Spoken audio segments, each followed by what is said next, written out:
Olá, amiguinhos. Começamos a parte de química orgânica do nosso curso, né? Teremos algumas aulinhas tratando de química orgânica. Por volta de 1777, um químico alemão propôs, não é, que se dividissem as substâncias em compostos inorgânicos e orgânicos, não é? A princípio era assim, essa química inorgânica iria estudar os compostos de origem mineral. E a química orgânica iria estudar os compostos de organismos provenientes de organismos vivos, não é? Bom, com essa ideia, o Berzelius, um outro químico, não é? Falou assim, bom, teoria da força vital. Para que existam compostos orgânicos, eu precisava de matéria viva para que eles pudessem existir, para sintetizar esses compostos orgânicos só em substâncias, em organismos vivos, não é? Bom, de repente um discípulo de Berzelius, brincando lá no seu laboratório, vai pegar um sal chamado cianato de amônio. Vamos dar uma olhadinha o que esse discípulo do Berzelius fez com esse sal. Então ele aqueceu o cianato de amônio e obteve ureia, que é um composto orgânico, não é? Proveniente de matéria teoricamente viva. Então ele pegou um composto inorgânico, um sal inorgânico, aqueceu isso no laboratório e obteve um composto orgânico. Então, com essa experiência, parece simples, não é? Desbancou a teoria do Berzelius dessa força vital. Então, a química orgânica teve que ser assim, reformulada, né? O que é isso? O que se estuda em química orgânica? Então, agora a gente estuda como a presença de carbono é ostensiva, não é? Se diz hoje em dia que a química orgânica vai tratar desses compostos, onde basicamente existem carbono, cadeias de carbônicas, não é? Bom, o Kekulé, não é? Vai começar a estudar isso, e essa síntese que o nosso amigo Wöhler fez, não é? Inicia assim, não é? Nos químicos, uma grande vontade de sintetizar outras coisas, né? Animados com essa síntese dele, começam a sintetizar várias substâncias orgânicas.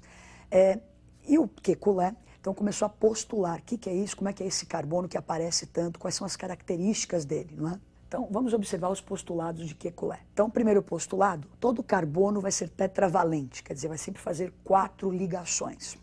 Segundo postulado, as 4 ligações simples que o carbono faz, elas são iguais. Então, se você observar o exemplo, o hidrogênio, não é, está mudando de posição. Você pode pensar, não, são coisas diferentes. Não, isso é tudo simétrico, as valências são todas iguais, as ligações são todas iguais. Não importa onde você colocar esse hidrogênio aí.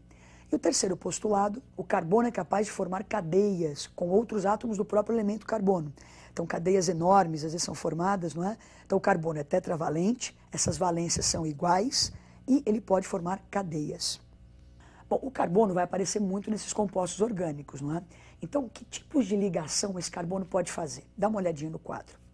Então, ele tem sempre que fazer 4 ligações, mas ele pode fazer simples, né, entre os próprios carbonos, pode fazer dupla e pode fazer uma tripla ligação.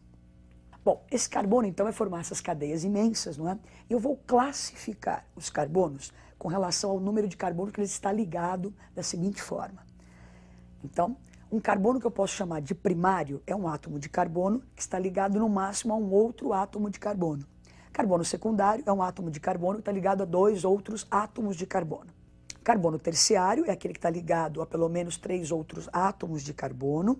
E o quaternário é aquele que está ligado a 4 outros átomos de carbono. Então nós vamos ver o exemplo na sequência, uma cadeia bem grande aí com vários carboninhos. Para você classificar em primário, secundário, terciário, o que interessa é a relação carbono com carbono. Os hidrogênios ou outro elemento não me interessam. Então, se você ver aí na sua tela, agora aparecem os carbonos primários aí em destaque, não é? Então, carbonos que estão ligados a um outro átomo só de carbono. Não interessam os hidrogênios. Na sequência, aparece então o carbono secundário, não é? Este carbono marcado aí, ele está ligado a 2 outros átomos de carbono. O carbono terciário está ligado a 3 outros átomos de carbono. E, por fim, um carbono quaternário que está ligado a outros 4 átomos de carbono. Bom, o que acontece? Essas cadeias são imensas, não é? Às vezes, para você representar todas as ligações existentes, é muito chato, fica uma coisa muito, uma poluição muito grande. Então, é possível você condensar isso e representar essas cadeias de uma maneira mais simples. Então, a gente vai ver alguns exemplos dessa situação. Então, eu tenho lá CH3, CH2, CH3. Em vez de fazer esse monte de tracinhos, olha, eu posso condensar isso. Então, colocar olha, H3C, só representar as ligações entre os carbonos, não é? CH2 e o CH3. Em alguns momentos, a gente pode nem colocar esse tracinho entre os carbonos. Colocar tudo emendado, CH3, CH2, CH3. Mais um exemplo. Bom, então aí também, né, nós temos o CH2, uma dupla, CH, CH3. Também posso, então, enxugar isso da maneira que está representada ali. Então, CH2, a dupla, CH, CH3. Insisto ainda, tem alguns lugares que eu posso tirar esses tracinhos também. Próximo exemplo. Então, é só para você ir vendo as possibilidades, não é? Então, CH3, C dupla O, CH3, condenso tudo isso e escrevo lá, CH3, CO, CH3. Mais um exemplo. Então, cadeias cíclicas, vamos comentar daqui a pouco, classificar as cadeias, não é? Então, é um ciclo, a coisa está fechada ali. Então, eu posso representar enxugando os hidrogênios ou por figuras geométricas, não é? Nessas figuras geométricas, cada cantinho, cada aresta dessa daí representa um átomo de carbono. E os hidrogênios nem aparecem, não é? Só se for um átomo diferente de carbono é que eu preciso escrever. Senão esse desenho indica que são carbonos ligados e completando as ligações sempre com hidrogênio. Mais um exemplo. Nós temos aí o que a gente conhece como anel benzênico, né? O anel aromático. Então tem 6 carboninhos, duplas ligações alternadas, não é? Eu também posso representar então, esse ciclo por um hexágono e ali aqueles tracinhos indicando as duplas alternadas. Bom, agora o que nós vamos fazer é pegar cadeias carbônicas e aprender a classificá-las. Essa primeira aula, sim, é para você entender depois a linguagem que vai se usar ao longo dessas próximas aulas de orgânica, não é?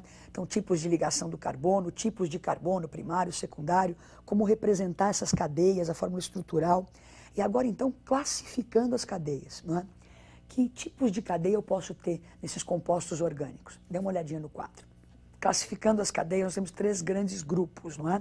Cadeias carbônicas abertas, acíclicas ou alifáticas. Essas que têm 2 extremidades pelo menos, não é? Então, outro tipo de cadeia são as cadeias carbônicas fechadas ou cíclicas ou alicíclicas. Daqui a pouco nós vamos falar um pouquinho de cada uma dessas. E um terceiro tipo, que seriam as cadeias carbônicas cíclicas aromáticas, não é? Onde aparece sempre o anel benzênico. Então, falou em aromático, tem que aparecer esse anel benzênico. O que nós vamos fazer agora é destrinchar cada uma dessas 3 classes grandes que nós falamos aí. Então, falamos abertas, fechadas, aromáticas. Agora nós vamos ver o que as possibilidades em cada um desses grupinhos, não é? Vamos classificar cada um desses tipos de cadeias mais profundamente. Então, você vai ver agora uma sequência de quadros, não é? Tratando dessas cadeias abertas, os tipos que eu posso encontrar, classificações, ramificações das cadeias abertas, ramificações das cadeias cíclicas e ramificações da aromática. Vamos lá para uma sequência de telas agora. Então, cadeia aberta, não é? Nas cadeias abertas ou acíclicas. Quanto ao tipo de ligação que existe entre os carbonos. Então, eu posso ter cadeias saturadas. Quando eu falo de cadeias, ó, cadeias carbônicas, não é? Me interessa a ligação entre os carbonos. Então, se você olhar o primeiro exemplo aí, tem um nitrogênio na ponta. O que me interessa é a estrutura entre os carbonos. Então, cadeia saturada. O que é uma cadeia saturada? Quando há entre os carbonos somente ligações simples. Insaturada é quando há entre os carbonos duplas ou triplas ligações. Nós vamos classificar essas cadeias abertas quanto à presença de um heteroátomo. Se você ver o primeiro exemplo, até existe lá nitrogênio, que é um átomo diferente de carbono. Estamos falando de cadeia carbônica. O nitrogênio e o oxigênio estão nas extremidades, não estão entre os carbonos. Então, me interessa o que está acontecendo na cadeia de carbonos. Então, homogênea, quando não há um heteroátomo presente. Heterogênea, quando entre os carbonos existe um heteroátomo, como no caso ali, o oxigênio. Agora nós vamos continuar classificando as cadeias abertas, só que quanto à classificação dos carbonos, eu tenho carbonos primários, secundários. Então eu vou chamar de cadeia normal uma cadeia que só apresenta carbonos primários e secundários, como é o primeiro exemplo aí. Então ela é normal, só tem carbono primário e secundário, e por um acaso também homogênea. Na outra lá, ramificada, vai ser uma cadeia que tenha carbonos terciários ou quaternários, não é? Então parece que é meio apêndice ali, né? Uma coisinha pendurada. Então eu tenho mais de uma extremidade. São as cadeias ramificadas e nessa também homogênea. Bom, então falamos um pouquinho de cadeia aberta, né? A classificação da cadeia aberta. Agora vamos pegar cadeias cíclicas, as cadeias fechadas. Então nas cadeias alicíclicas ou fechadas ou cíclicas, não é? Vou classificar a cadeia de carbonos, quanto ao tipo de ligação entre os carbonos. Então, de novo, saturada, quando só existem simples ligações, insaturadas, quando houverem duplas ou triplas ligações. Então, ainda falando de cadeias fechadas, agora, quanto à presença do heteroátomo. Então, é um ciclo, você tem ali o ciclo. O que é um homocíclico, uma cadeia homocíclica? Quando não existe um heteroátomo. Uma cadeia heterocíclica, quando na cadeia existe o heteroátomo. Quer dizer, entre os carbonos, no ciclo, tem um átomo diferente de carbono. Falando ainda de cadeias fechadas, agora quanto à classificação do tipo de carbono. Então, o que é uma cadeia fechada, um cíclico, né? Uma cadeia cíclica normal? Aquela que só tem carbonos primários e secundários. O que é uma cadeia ramificada? Aquela que eu vou ter carbonos terciários e quaternários. Ambos aí são homocíclicas, não é? O ciclo só tem átomos de carbono. Bom, agora, para finalizar, só está faltando as cadeias aromáticas, não é? Então, vamos ver como é que se pode classificar algumas cadeias aromáticas. Então, nós temos a classificação. Bom, falou em aromático, lembra que tem que ter esse anel benzênico aí. Então, eu posso classificar quanto ao número de núcleos que eu tenho. Então, mononuclear, quando eu tenho só um núcleo benzeno. Polinuclear, quando eu tenho vários núcleos de benzeno numa molécula. Então, uma outra maneira de classificar as cadeias aromáticas são quanto à disposição desses núcleos aromáticos. Então, núcleos isolados, não há contato, tem um átomo de carbono entre os núcleos, não é? Um primeiro exemplo. E núcleos condensados, quando os átomos de carbono dos núcleos podem se encontrar, e o nome está dizendo, condensados. Bom, o que nós aprendemos hoje, então, foi um pouquinho da introdução da química orgânica. Aprendemos os tipos de carbono, ligações que o carbono faz, aprendemos a classificar algumas cadeias abertas, fechadas, aromáticas. Façam alguns exercícios, é uma coisa bem simplesinha, né? Só você lembrar essa sequência de nomes, muito nomezinho. Bom estudo e até a próxima aula.